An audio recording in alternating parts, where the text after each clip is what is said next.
Imaginez un matin ordinaire. Vous vous réveillez, vous attrapez votre smartphone, mais il ne s'allume pas. Vous voulez en acheter un autre, mais les rayons sont vides. Vous apprenez que la production de voitures électriques est à l'arrêt total. Les banques ont du mal à faire fonctionner leurs serveurs. Le monde que vous connaissez, ultra connecté et fluide, vient de se figer. Ce scénario n'est pas le pitch d'un film post-apocalyptique. C'est ce qui pend au nez de l'économie mondiale si le détroit de Taïwan s'embrase. Taïwan, une île de la taille de la Belgique située à seulement 160 km des côtes chinoises. Pour Pékin, c'est une province rebelle qui doit revenir dans le giron national par la force si nécessaire. Pour les États-Unis et ses alliés, c'est une démocratie clé et un rempart stratégique. Mais au-delà de la politique, Taïwan est devenu le cœur battant de la technologie mondiale. Aujourd'hui, nous allons analyser pourquoi cette petite île est le point de passage le plus dangereux de la planète.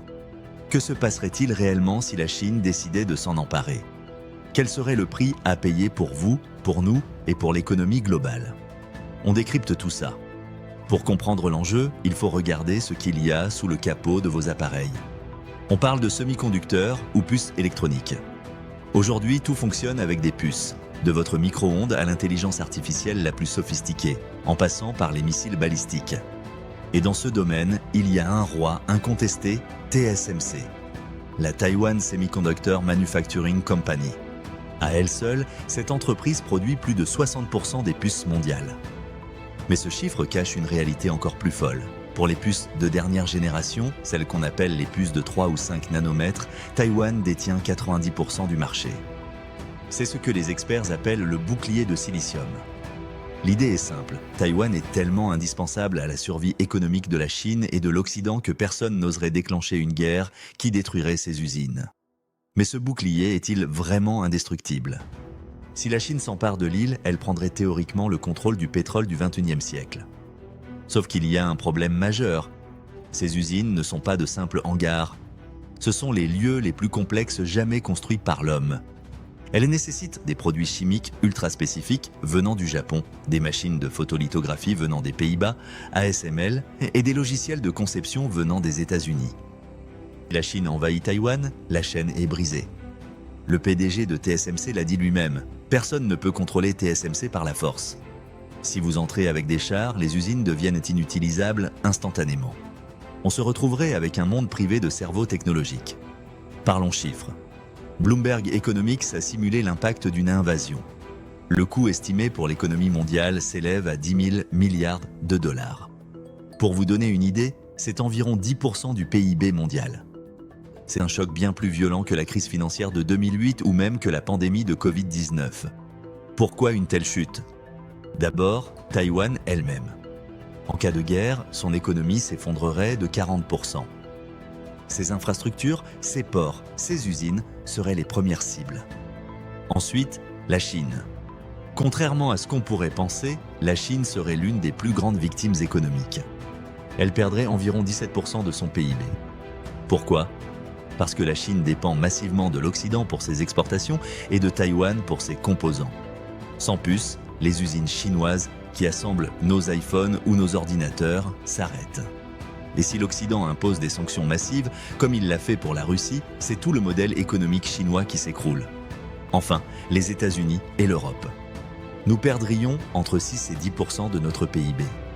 Ce n'est pas juste une récession, c'est une dépression. Apple, Microsoft, Nvidia, Tesla, Volkswagen et toutes ces entreprises verraient leur chaîne de production s'arrêter net. L'inflation deviendrait incontrôlable.